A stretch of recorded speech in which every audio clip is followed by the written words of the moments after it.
አድዋን ስናስብ አባቶቻችንና እናቶቻችን ለሉዓላዊነታችን የከፈሉትን ዋጋ ብቻ ሳይሆን ለኢትዮጵያ የነበራቸውንም ሰፊ ራዕይ ጭምር ነው። የታሪክ ሰነዶች እንደሚያስረዱት በአድዋ ድል ማግስት የዲፕሎማሲው ትግል አንዱ ማጠንጠኛ የነበረው ኢትዮጵያ ከዓለም የምትገናኝበትን የባህር በር እና ወደብ ባለቤትነትን የማረጋገጥ ጉዳይ ነበር። ዛሬም እኛ የምንሻው እንግዳ ጉዳይ ሳይሆን ይህንኑ የታሪክ መንገድና ፈለግ ነው። አስተማማኝና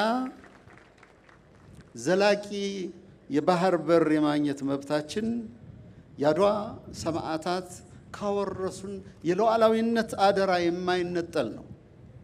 ጥሪውን ልንሸሸው እንኳን ዝንተ ዓለም ብንሞክርም ዝንተ ዓለም ከኛ ሊነጠል የማይችል ሕያው ሀቅ ነው።